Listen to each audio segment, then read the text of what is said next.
let's talk about Mickey's Toontown for a bit. In my last vlog, I mentioned how like everything in Toontown is just disheveled and broken. And sure, with new attractions and new lands, this tends to happen a lot. Not everything goes as planned, and that's understandable, but this has been open for nearly a year now. So this brings up a question.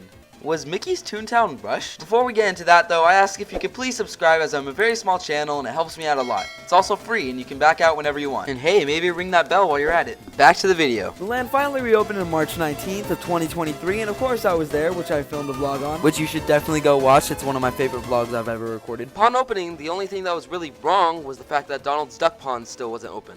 And it's still not open. The theory was that it was going to reopen around summer. Summer came and went and nothing happened. What I heard is that the ground Donald's Duck Pond was built on was leaning more towards Goofy's house rather than being level, meaning that instead of the water flowing into the drains like it should, it started flowing towards Goofy's house. So I guess this whole time they've been repositioning the ground to make sure that the water doesn't flow towards Goofy's house and goes into the drains like it should. There's just one problem with that. What is taking it so long? Sure, it takes a while to tear up the ground and rebuild it, but it doesn't take 8 months. And I get that there's a bunch of water pipes and stuff under it, but even then, it still doesn't take that long. I mean, I'm not a construction worker, so what do I know? But even then, like, I don't think it takes that long, right? I could be wrong, but what do I know? And then about 2 months ago, there was a problem with the little dream tree in Centennial Park, I think it's called. Now, I still don't know exactly what the problem with this one was, but what I heard was that the paint on the roots were chipping off. According to a construction vlog from Fresh Baked, we can see that this is the case. But it wasn't just that either. There were a bunch of lampposts and other things that were showing signs of wear and tear within like the first 4 months of the land being open. I'm not sure I blame Disney for the paint chipping off the roots though, because the kids are the ones climbing on it and jumping on it and all sorts of stuff. Once all these minor setbacks were fixed, it happened again. This time it was 3 things at the same place at the same time. This time it involved the tree, the fountain, and the walkway in between. At the time of reopening, the walkway that separated these 2 points of interest was turf, which you can see in this clip here and wasn't different from any of the other areas of turf in the land. Now apparently turf is just a big problem, because not too long ago the turf area in front of Mickey and Minnie's house was also closed off. I don't know what for though, but that one wasn't closed for long, so I guess it's kind of irrelevant. In this case, the turf had something to do with the fountain sinking into the ground, which already shouldn't be happening. Now I don't even know what happened with the tree. It was closed for just as long, and I doubt it's for the same reason. I don't think this because the ground surrounding the tree is different from the turf walkway. One theory I've heard is that debris easily gets caught up in the playground type ground material. It can't be power washed because it then becomes dangerously slippery, and it can't be swept because the debris will just stick to it, which basically means every single tiny piece of debris has to be picked up by hand. But then why close down the whole area if the same job can be done in a single night? Another theory that I've heard is both the playground material and the turf get worn down from the amount of foot traffic it gets. And I mean, this makes sense because people are constantly stomping around on it. But Disney had to have known this was going to happen, so why put it there in the first place? Don't get me wrong, I love the turf being there, but if it's always going to be closed, then why have it there in the first place? And they did remove one part, the walkway separating both the tree and the fountain from earlier, which is why in the vlog you can hear me say,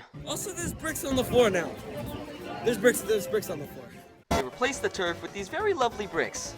And while they look nice, what I don't want is for Disney to go and replace all of the turf areas with brick and then have Toontown going back to looking like a concrete wasteland. While the turf might be a little bit harder to maintain, it still gives a lot of life to Toontown. Life that the land needed so desperately from the beginning. That is why the reimagining was done, to bring life to Toontown. And sure, in the end, they did it. Even when the land was finished, it wasn't finished. In the vlog, I mentioned how Goofy's house was closed. It wasn't because of damage to the play structures because it's made out of cheap material, it's because it quite literally wasn't finished when the land reopened. On opening day, really all Goofy's house had to offer was some really fun slides, and the weird ball contraption on the inside. Which, don't get me wrong, is pretty great and all, it's definitely an upgrade from what was there before. Nothing. Basically what this patch added was a lot more theming and interactive elements. There's this thing that spins the little record player above you, but I still don't know what it actually does. They added a beehive on top of Goofy's house and these spinning wheel shield things? Yeah, they're shields to protect yourself from Bigfoot. Speaking of Bigfoot, there's also the bait area with a list that lists all of the kids' bait ideas to bait Bigfoot, I guess. And there's a fishing rod with a stake on the end that you can raise and lower. So yeah, I think Goofy's house is finished now. Now let's talk about the other things that I mentioned earlier, like the fountain. Yep, looking great. Everything seems to be working fine. And the tree, looking beautiful, looking great, looking fine. So yeah, that's great. Everything in Toontown besides Donald Duck Pond is finished.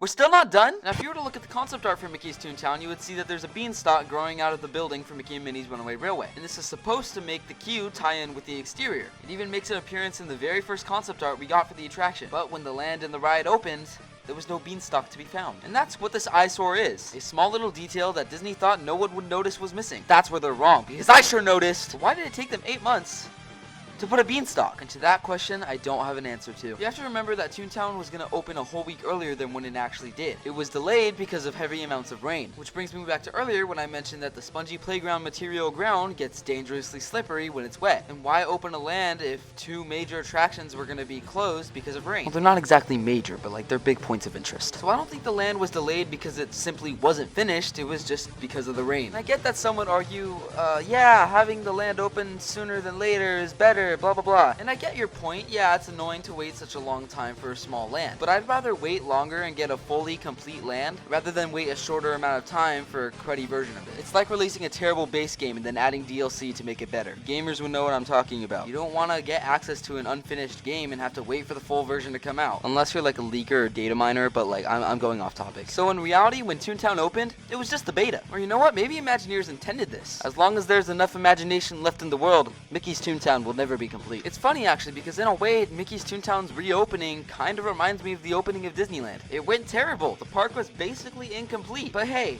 look where we ended up. The new Mickey's Toontown is not bad. Far from it. But could it use a little more love? Absolutely. Could it have used a little more love from the very beginning? Absolutely. Was the land rushed? Maybe a little bit. I'm not going to say 100% yes on this. So you could tell that some areas of the land may have been done a bit faster than the others. Or maybe it was just the short time frame that they were given. So maybe it wasn't a matter of Disney being cheap. Maybe it was a matter of the public wanting things too fast. Basically what I'm saying is that it's your fault. You ruined Toontown. I'm kidding, I'm joking. Please don't dislike the video. Like I said before, I love this new Toontown, and I think the future for it is bright. Hi, welcome to the makeshift end card. Want to know why it's makeshift? It's because I stupidly went in and deleted most files on my computer because it was making my computer very slow, and somehow I ended up accidentally deleting my end card. My desktop was really piling up and I'm too lazy to remake it. Either way, when I did that, I didn't really need an end card anyway because I was focusing a lot more on my shorts, which I don't need an end card for. Which if you haven't seen any of my shorts, I highly recommend you go watch them. They're some of my best work. There's actually a pretty solid chance that you came from shorts right now. With that being said, I did put a lot of work into this video. And let me know your opinions down below in the comments. If you're new here and you enjoyed this video, please subscribe, especially if you enjoy my content. It helps me out and helps you find me later. I'm still a small channel, so it's still probably really hard to find me on YouTube. But yeah, please consider subscribing. It's free, it helps me out a ton, and you can back out whenever you want. If you enjoyed the video, leave a like. If you didn't, give me your feedback, and hit the bell to be notified when I upload. Thank you so much for watching. My name is Alex, and until we meet again.